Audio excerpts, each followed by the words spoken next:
I worked overtime for 5 years to save for my dream apartment in Boston. Every extra dollar went straight into my savings account, while friends enjoyed vacations and new cars. The waterfront property was my proudest achievement, representing countless sacrifices and determination. My family used to be close. Sunday dinners were sacred time together, filled with laughter and support. Then came the shock.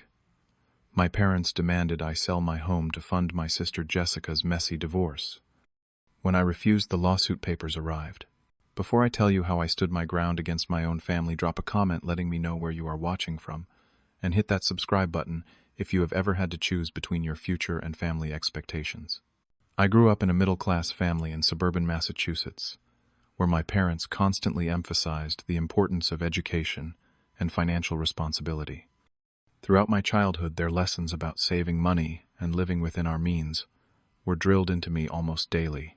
When college came around, I worked multiple part-time jobs while taking a full course load to minimize my student loans. After graduating with my computer science degree, I continued the same disciplined approach to finances. For 5 long years, I lived in a tiny studio apartment with outdated appliances and temperamental plumbing.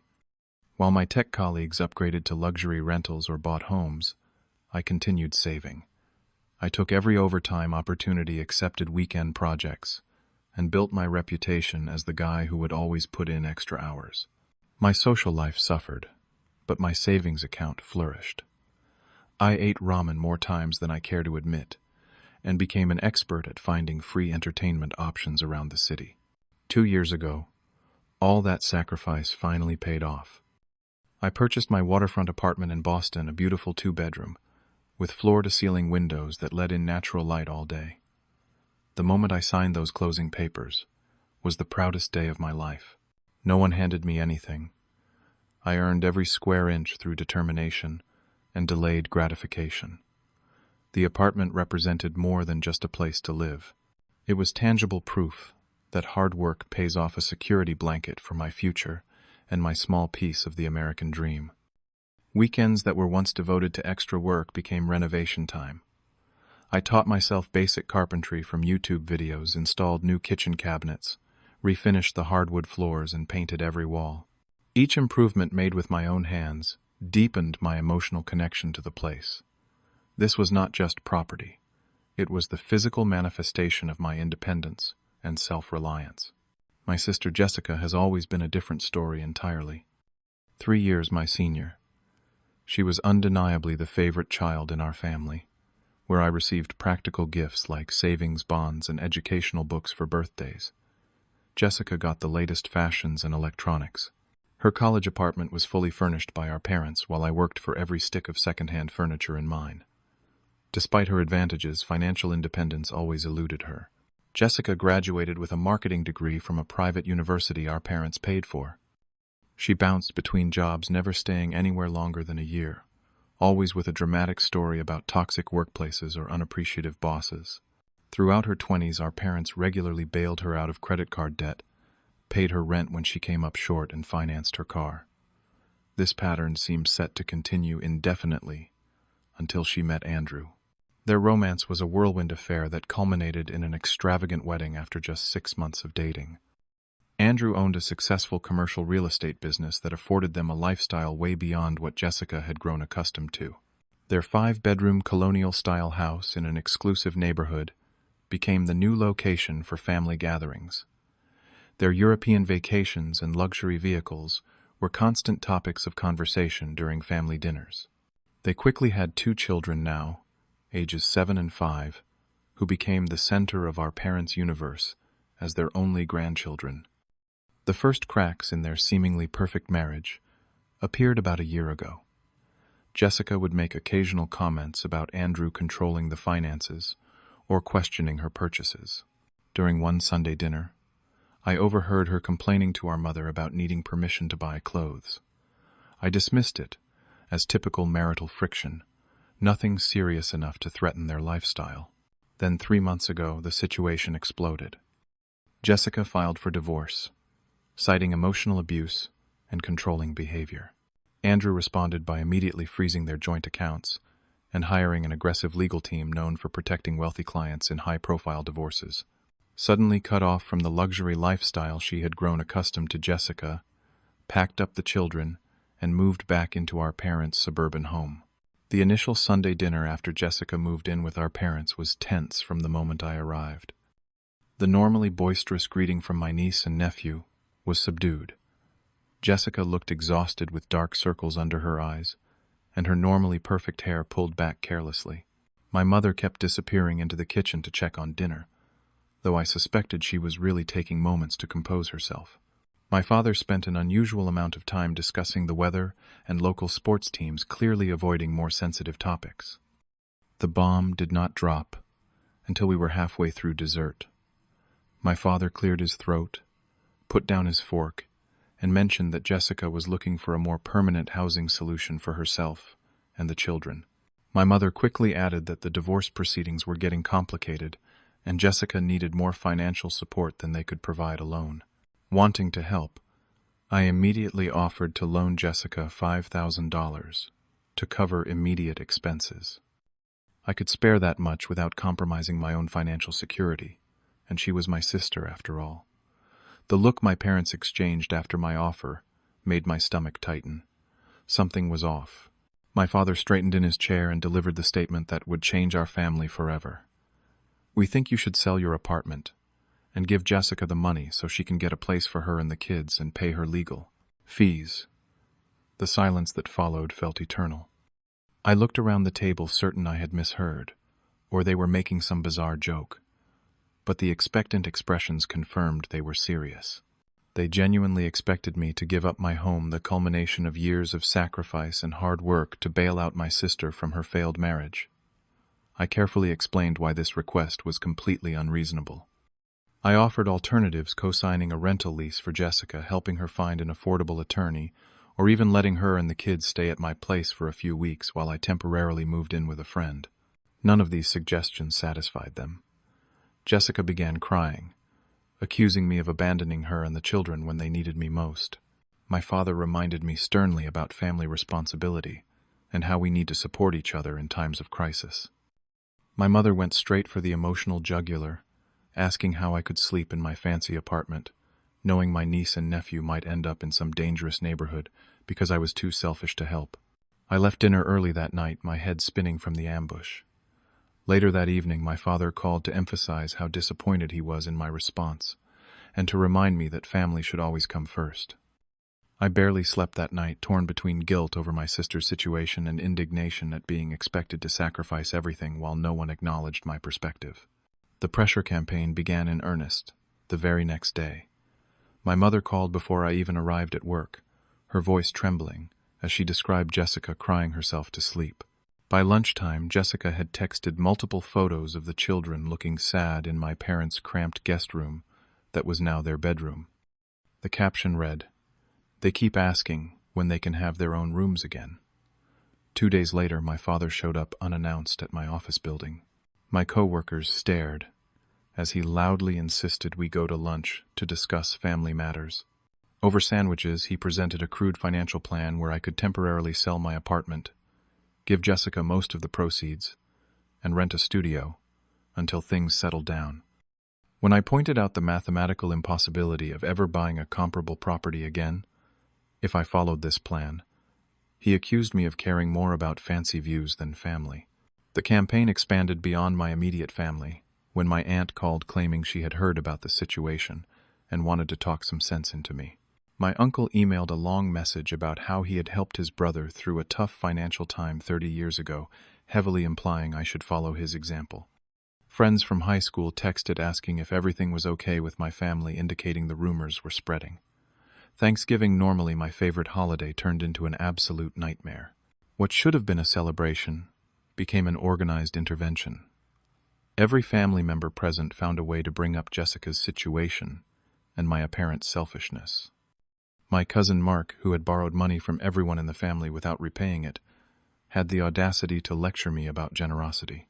The final blow came when I discovered Jessica had been posting vague but pointed messages on social media about finding out who your true family is during hard times, and some people value property over people. though she never mentioned me by name, family, friends, and distant relatives, began sending me concerned messages, clearly identifying me as the villain in her narrative. Through all this, my best friend Michael remained my sanity anchor. Over beers in his garage, where we would not be overheard, he affirmed that my family's request was absolutely insane. They are not asking you to loan her money, or even give her a gift, he pointed out. They are asking you to completely derail your life and financial future. That is not reasonable, no matter how you spin it. Seeking professional perspective, I consulted my financial advisor. She ran the numbers and confirmed what I already knew: selling now would mean losing significant value in closing costs and taxes. Even if I managed to help Jessica and eventually save enough for another down payment, rising property values meant I would never afford a comparable place in the same area. My 5 years of sacrifice would effectively be erased, setting me back to square one at 32 years old. I attempted compromise by increasing my loan offer to $15,000 and suggesting Jessica and the kids could stay in my apartment for 3 months while I rented a room from Michael. I presented this alternative to my parents during another tense dinner, thinking they would recognize my genuine desire to help within reasonable boundaries. Instead, my mother dismissed the offer before I even finished explaining it. "That is just a band-aid solution," she said. "Jessica needs enough for a down payment on a house in a good school district, plus money for the best attorney we can find. Your loan would not even cover the retainer fee." The family dynamics that had always simmered beneath the surface became impossible to ignore. A therapy session helped me recognize the pattern of unequal expectations that had defined our family. While preparing documentation of my apartment purchase for potential legal issues, I discovered old emails where I had asked for a small loan during a period of unemployment after college. My parents had lectured me about responsibility and suggested I take any job available, even fast food, to cover my expenses. In those same email chains, I found casual references to paying off Jessica's credit card debt during the same time period. My internal guilt began transforming into righteous indignation. I had always accepted that Jessica received preferential treatment, but the scale of the disparity became clear. Why should I dismantle my life to rescue her, when she had received advantages at every turn? The more pressure my family applied, the more resolved I became to stand my ground. The situation reached breaking point when my father arranged what he called a family council at their house. The atmosphere when I arrived resembled a tribunal more than a family gathering. Aunts, uncles, and even a couple of cousins sat in a rough circle in the living room. Jessica occupied the central position on the couch, children strategically placed beside her like sympathy props. My father opened the meeting by stating we needed complete transparency about Jessica's situation to find a family solution. Jessica then revealed the shocking figure. She claimed to need $450,000 would cover legal fees, a down payment on a suitable house, and transition expenses while she got back on her feet professionally. The room fell silent as the number hung in the air. Even some of the previously supportive relatives looked uncomfortable with the amount. Taking advantage of the moment, I calmly asked Jessica to explain exactly how her marriage had deteriorated so quickly from apparent prosperity to financial crisis. Reluctantly, Jessica admitted that her excessive spending had been a significant source of conflict in the marriage. Andrew had gradually restricted her access to their accounts after discovering several large unauthorized purchases. I gently pressed further, and Jessica revealed she had withdrawn substantial sums in the months before filing for divorce money that had somehow already been spent. This revelation caused my mother to burst into tears, lamenting how her grandchildren would be living in poverty compared to their previous lifestyle. My father, attempting to regain control of the narrative, issued his ultimatum. "You have 1 week to decide, Eric, or there will be consequences." This family has always taken care of its own. Something snapped inside me at that moment. I stood up, looked around at the family members, who had always expected less of me and more for my sister, and said clearly, "I love you all, but I will not set myself on fire to keep Jessica warm." The silence that followed me out the door spoke volumes about how unexpected my defiance was. Exactly 1 week after the family meeting, a FedEx delivery driver handed me a package requiring signature. Inside were legal papers, My parents were suing me. The lawsuit claimed they had contributed $20,000 toward my down payment, with the verbal agreement that the apartment was a family investment. They alleged I had explicitly promised to sell the property if a family emergency arose, defining Jessica's divorce as such an emergency. The documentation included a crude promissory note with a signature that vaguely resembled mine but was clearly forged. They had manufactured evidence to support their false narrative. The betrayal cut deeper than I could have imagined. These were the people who had raised me, who had taught me about honesty and integrity, now resorting to fraud, to bully me into compliance. The stress began affecting every aspect of my life. My boss called me into his office to discuss my declining performance and concentration issues.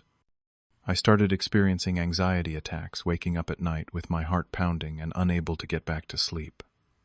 My appetite disappeared, and I lost 15 pounds in just 3 weeks. Neighbors in my building awkwardly mentioned, hearing about my family trouble from mutual acquaintances, confirming that Jessica's social media campaign, portraying herself as the victim of my callousness, had reached my local community. Realizing I needed to protect myself both legally and emotionally, I hired a private investigator to look deeper into Jessica's financial situation. What he uncovered was even worse than I suspected. Despite claims of being financially cut off, Jessica had made several luxury purchases in the months before filing for divorce. Bank records showed regular transfers from my parents' accounts to Jessica's personal account that she had maintained separately from her marital finances. More shocking was the discovery that my parents had remortgaged their nearly paid-off home 6 months earlier, withdrawing almost $200,000 in equity. The timing coincided with Jessica's first consultations with divorce attorneys, suggesting they had been planning this exit strategy for some time. The investigator also obtained communications between Jessica and my parents discussing how to pressure me into selling my apartment. They had identified it as a target because property values in my neighborhood had increased significantly since my purchase. In their minds, I was sitting on a family asset that could solve Jessica's problems. Perhaps most disturbing was learning that Andrew had actually offered Jessica a reasonable settlement that would have provided housing support and generous child support. She had rejected it on advice from an aggressive attorney who promised she could get much more by fighting despite the significant legal costs this approach would incur. With this information in hand, I consulted with Thomas Harrington, an attorney specializing in family disputes. He reviewed the evidence and advised me not only to vigorously defend against my parents' lawsuit, but also to file a countersuit for defamation and emotional distress. Though reluctant to escalate the legal battle, I recognized this was no longer about family disagreement, but about protecting my future from people willing to destroy it. I methodically documented every penny I had saved for my apartment purchase. Bank statements clearly showed the regular deposits from my salary and freelance work. My tax returns demonstrated there had never been a gift from my parents of any significant amount.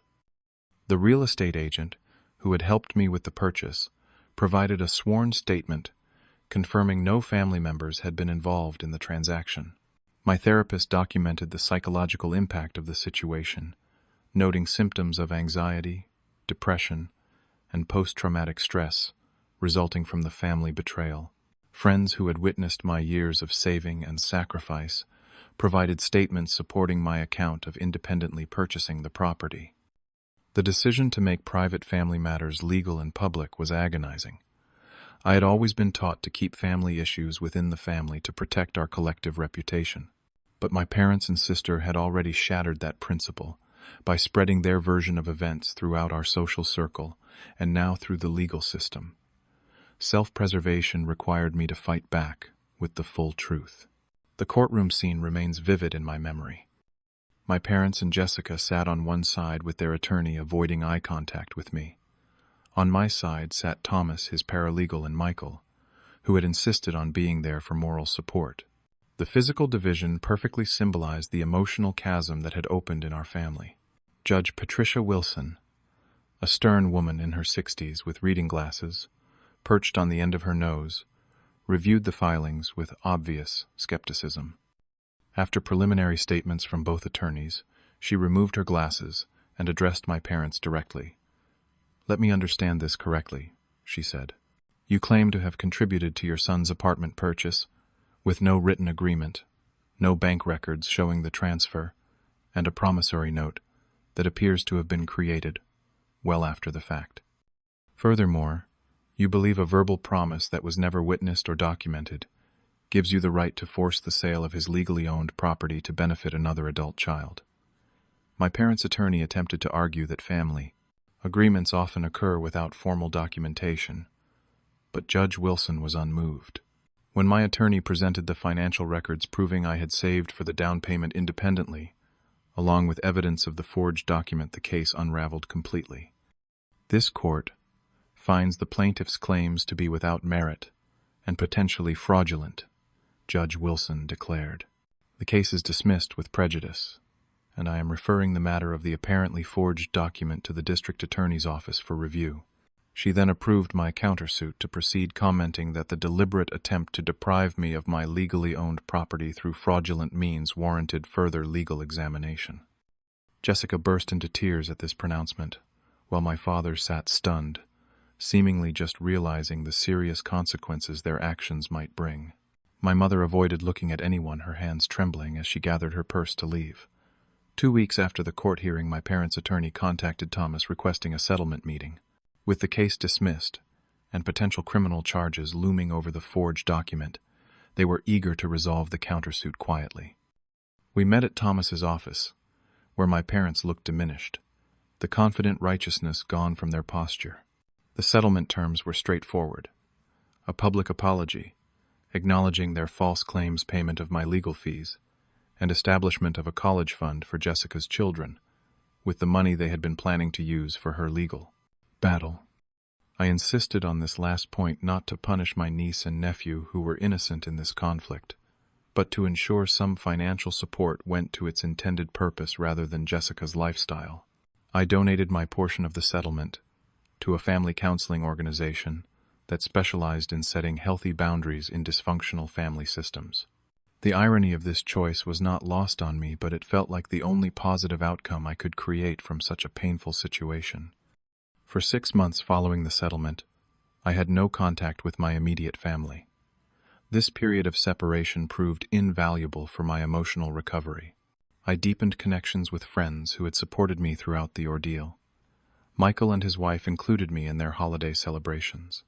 I joined a hiking group that met every weekend, finding community with people who shared my love of the outdoors rather than DNA. Volunteer work at a financial literacy program for young adults gave me purpose beyond my professional responsibilities. I found satisfaction in helping college students understand budgeting, saving, and responsible credit use skills that had served me well, but that my sister had never developed. Regular therapy sessions helped me process the betrayal and establish what healthy boundaries might look like if I ever chose to reconnect with my family. I came to understand that loving someone does not require sacrificing your well-being for them, and that enabling destructive behavior is not a form of love. On my 33rd birthday, a handwritten letter arrived from my parents. They acknowledged their wrongdoing without excuses, expressing genuine remorse for attempting to take what was rightfully mine and for the pain they had caused. The letter concluded with a request to meet for coffee if I felt ready, with no pressure or expectations. 2 weeks later, I agreed to a small gathering at a neutral restaurant. The conversation was careful, focusing on surface topics, while we re-established the most basic level of trust. My parents seemed different, humbled by the experience, and cautious about respecting my boundaries. Jessica attended briefly, bringing the children, but leaving early with a simple acknowledgement that she had manipulated the situation and an apology that seemed at least partially sincere. Over the following months, we began rebuilding our relationship on new terms. I was clear about what I would and would not accept: no financial discussions, no comparisons between Jessica and me, no unsolicited advice about my property or investments. They agreed to these boundaries, perhaps understanding for the first time that maintaining a relationship with me required mutual respect. Jessica enrolled in financial responsibility courses as part of her divorce settlement. She found a job in marketing and rented a modest townhouse suitable for her and the children. While Andrew maintained primary custody, Jessica had the children on weekends and for extended periods during school breaks. The lifestyle adjustment was significant, but necessary for her to develop independence. The holiday season brought a structured family gathering at my apartment, the first time my family had visited since the conflict began. My parents brought dessert rather than opinions. Jessica kept conversations light and respectful. The children explored my home with excitement, asking questions about my renovation projects and begging to help with my next one. Looking back on this painful chapter of my life, I realized that standing up for myself taught me more about strength and self-worth than all my previous accomplishments combined. The apartment that had once represented only financial security now symbolizes my refusal to be manipulated even by those closest to me. Financial independence proved to be about more than just numbers in a bank account. It provided the foundation to withstand pressure that might otherwise have forced me to compromise my future. This experience reinforced something crucial. Loving someone deeply does not mean enabling their poor choices or sacrificing your stability to rescue them from consequences. I learned that family relationships, like all relationships, require mutual respect. The one-sided obligation I had always accepted was not family loyalty but exploitation. True family supports your growth and celebrates your success rather than viewing it as a resource to be tapped. Setting boundaries is not selfish. It is necessary for authentic relationships. By clearly establishing what I would and would not accept, I actually created the possibility for healthier connections with my parents and sister. The painful process of standing my ground ultimately freed all of us from destructive patterns that had defined our family for decades. Today, I have relationships with both chosen and blood family built on honesty and respect rather than obligation and guilt. Sunday dinners have cautiously resumed, though, with different expectations, and often including friends who stood by me during the conflict. My home continues to be my sanctuary, but I no longer feel I need to defend my right to what I have earned. The most valuable lesson from this ordeal is that family should be those who respect your boundaries, not just those who share your blood. Sometimes teaching this lesson requires painful confrontation, but the resulting authenticity is worth the struggle. Have you ever had to stand your ground against family pressure? Share your experience in the comments below. If this story resonated with you, please hit that like button and subscribe to hear more real-life lessons. Your support means everything as we navigate these complicated human experiences together. Remember, protecting your boundaries is not selfish. It is essential to your well-being and the health of your relationships. Thank you for listening, and I wish you the strength to honor your own boundaries, whatever challenges you might face.